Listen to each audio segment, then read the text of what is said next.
अस्सलाम वालेकुम दोस्तों, मेरा नाम है Faizad Firoz and welcome back to my YouTube channel. Recently हम दोस्त एक गैदरिंग में बैठे थे और जैसे मेरे दोस्तों को पता चला कि मेरा चैनल मोनेटाइज हो चुका है thanks to all of you, तो एक दोस्त ने मुझे कमेंट किया कि तेरी तो चांदी हो गई है। और इसके ऊपर मुझे ख्याल आया कि एक वीडियो चांदी के ऊपर बनाने की ज़रूरत है, क्योंकि डेफिनेटली चांदी का जो क्रेज़ है इस वक्त ऑल टाइम हाई के ऊपर है और सिल्वर जो है एक ऐसे बुल की तरफ चल रहा है और इसके ऊपर एक ऐसी प्रेडिक्शंस की जा रही हैं कि ये अब तक शायद एक ऐसी अपॉर्चुनिटी बन सकता है इन्वेस्टमेंट की।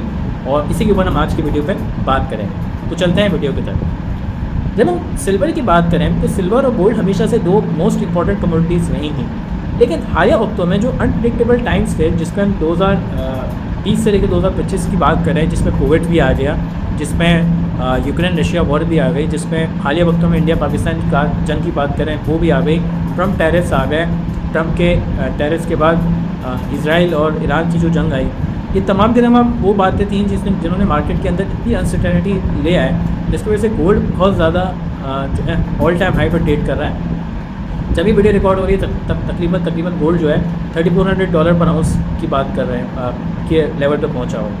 अब इसके साथ साथ हमेशा एक और बात याद रखनी पड़ेगी हमें कि जब गोल्ड बढ़ता है तो अपने साथ साथ हमेशा सिल्वर को भी लेके चलता है। तो मार्केट के जो इकोनॉमिस्ट हैं उन्होंने एक बात ये कही थी, मैं अपनी तरफ से बात नहीं करना, मैं बिल्कुल अपने तमाम सोर्सेज को कोट करने की कोशिश करूँगा।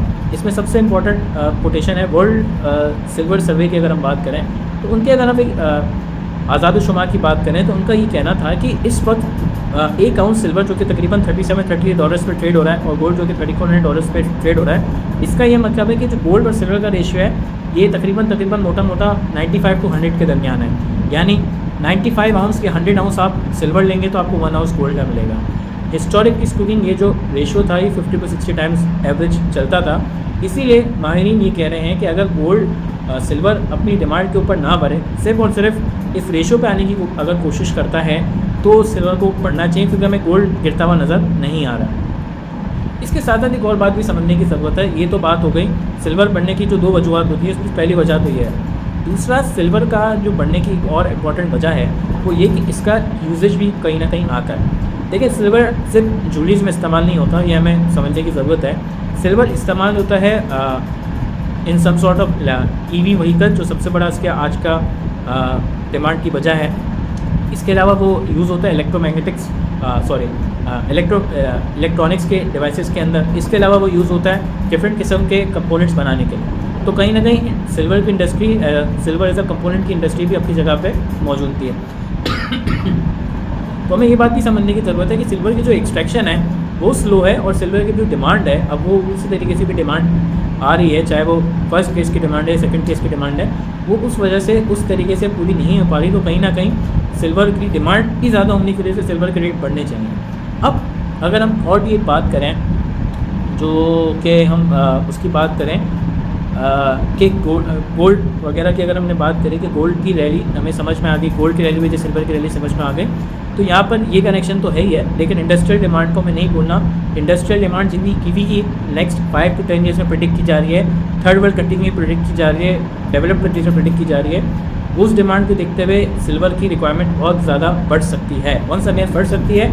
कोई इसमें लिखा हुआ रूल नहीं है, ना ये कोई फाइनेंशियल एडवाइस की वीडियो है, आप जो चाहें वो कर सकते हैं, बट इस वक्त नज़र आ रहा है कि सिल्वर में इन्वेस्टमेंट बनती है। अच्छा, एक और चीज़ भी मैं बड़ी मज़े की लेके आया था, जैसे कि हमने बात करी सोलर वगैरह पे इस्तेमाल होती है, EVs वगैरह में बात होती है, ये चीज़ तो हो गई। अब सप्लाई साइड का मसला भी मैंने आपको समझा दिया कि सप्लाई साइड यहाँ पर थोड़ा सा वीक है, एक्सट्रैक्शन कम है और डिमांड अभी भी ज़्यादा की ज़्यादा है। लेकिन क्या यहाँ पर एक सवाल है, क्या ये जो रैली है क्या ये बबल है? तो इस चीज़ की समझें, ये बिल्कुल एक बबल नहीं है। देखिए, अगर बबल होता तो गोल्ड को भी नीचे आना चाहिए था, बिटकॉइन को भी नीचे आना चाहिए था, सिल्वर को भी नीचे आना चाहिए था, लेकिन ऐसा नहीं है। यहाँ पर वंस अगैन फार आवाज़ इस बात को रिपीट कर रहा हूँ कि हमें थोड़ा सा फ्यूचर की तरफ देखना होगा। फ्यूचर में क्या चीज़ें इंपॉर्टेंट है। पाकिस्तान में महंगाई हुई, जब मैं एनर्जी के लिहाज से बात करता हूँ, अब हर बंदा जो अफोर्ड कर सकता है उसने अपनी छत के ऊपर सोलर लगा लिया है। आप गूगल मैप देखें, गूगल मैप में पाकिस्तान के जैसे कराची जैसे शहर के अंदर आप इलाके तो ऊपर से देखते होंगे तो आपको हर छत के ऊपर सोलर नजर आना स्टार्ट हो जाएगा। यहाँ तक कि कुछ ऐसे इलाके हैं जहाँ पर बिजली नहीं आ रही, उन्होंने भी सोलर लगाना स्टार्ट कर दिया है। वो भी समझते हैं कि बार बार गवर्नमेंट के प्राइसेस के चक्कर में कहाँ पर है। तो क्या सोलर इंडस्ट्री का पाकिस्तान में फ्यूचर है? क्या वर्ल्ड वाइड फ्यूचर है? अपने आप से ये सवाल पूछा। क्या ईवी व्हीकल्स का पाकिस्तान में फ्यूचर है? क्या दुनिया भर में फ्यूचर है? वंस अगेन अपने आप से ये सवाल पूछा। इसके साथ साथ क्या गोल्ड और सिल्वर का आपस में कोई रिलेशनशिप है?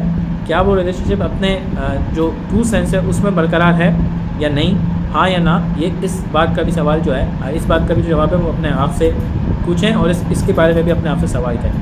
तो ये जो चीज़ें मैं अपनी तरफ से नहीं कह रहा, वो सकें जो सोर्सेज हैं मैं आपको बता दूं ताकि आप भी इसको देख सकें।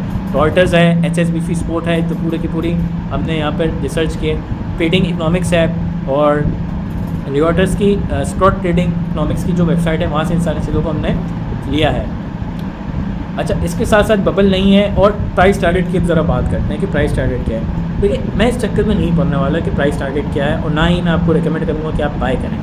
वंस अगर मैंने आपको एक फ्यूचर दिखा दिया, उस फ्यूचर के लिहाज से आप अपने कुछ प्रिडिक्शन करें, आपको लेना है वेल एंड गुड, आपको नहीं लेना वेल एंड गुड, आप अपने हिसाब से एक प्राइस लेना है।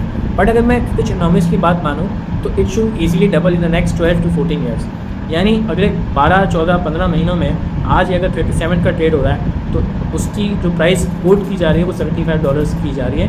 ये आपने खुद देखना है, ये आपने खुद जज करना है। ये वंस अगैन कोई बाय एडवाइस नहीं है, बस ये आपको एक बात बताने की कोशिश की जा रही है कि सिल्वर के ऊपर की नज़र रखें। एक और बात भी समझने की ज़रूरत है। जब पाकिस्तान में जो रैली हालिया वक्तों में आई है, पिछले 2 हफ्तों में एक ऐसा सिनेरियो बन गया था कि वीडियोज़ ही वीडियोज़ आ रही है चांदी के ऊपर, चांदी खरीद लो, चांदी खरीद लो, चांदी खरीद लो। पाकिस्तान में हमेशा से सप्लाई शॉर्ट करने की जो फिलॉसफी है वो तो आपको नज़र आएगी, शायद इंडिया में भी होगी। और पाकिस्तान में इस वक्त ये चीज़ हो रही है कि पेपर तो चांदी बिक रही है, यानी फैज़ान को चांदी चाहिए 10 किलो, तो फैज़ान के 10 किलो माल आएगा तो मैं दे दिया जाएगा। अच्छा, लेट से अली को चांदी चाहिए 5 किलो, माल आएगा अली को दे दिया जाएगा। अच्छा फैज़ान भाई, सामने वाली पार्टी है 10 किलो की इतने भाव देगी, आपको देना है? फैज़ान भाई बोलेंगे बिल्कुल दे देना है। तो फैज़ान ने ना सिर्फ ना चांदी को देखा, ना चांदी को अपने ओनरशिप में लिया, बल्कि पेपर टू पेपर घुमा दिया।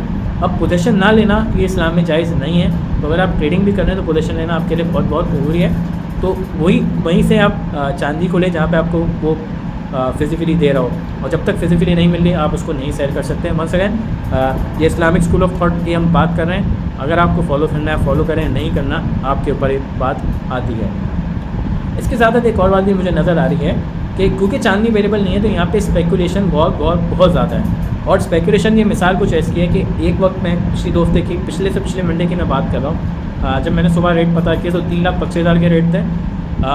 शाम के रेट 348,000 रुपीज़ पर किलो की बात कर रहे हैं। अगले रेट ट्यूसडे सुबह पे 353 के रेट थे, उसके शाम को 363 के रेट थे, मतलब 5-10,000 का यहाँ पे भी डिफरेंस आ गया। वेडनेसडे की सुबह पे वो रेट बोले 4,15,000 और इस वक्त भी कुछ 3,95,000 से लेके 4,15,000, ये 20,000 का डिफरेंस है जो कि पाकिस्तानी मार्केट के अंदर आपको मिल रहा है। तो इस तरीके से तो सिर्फ और सिर्फ ये बात समझ में आती है पाकिस्तान में अभी ये स्पेकुलेशन की वजह से चल रहा है। तो कहीं ना कहीं अपनी इन्वेस्टमेंट करते वक्त इस बात का भी ख्याल रखें, कहीं आप ऐसे रेट पे तो परचेज़ नहीं करें जो कि ऑलरेडी बहुत ज़्यादा इन्फ्लेटेड है। तो थोड़ा सा सब्र और तामुल करके बाय कीजिएगा अगर आपको बाय करना है। तो उसके साथ अगर आपको वीडियो पसंद आई है तो इस वीडियो को लाइक करें। इस टाइप की वीडियोज़ अगर आपको पसंद आती है तो उस चैनल को जरूर सब्सक्राइब करें। इसके साथ साथ अगर आप चाहते हैं किसी और टॉपिक के ऊपर वीडियो बनाएं तो मैं कमेंट सेक्शन में बताएं, उसके ऊपर ज़रूर वीडियो बनाएंगे। Thank you.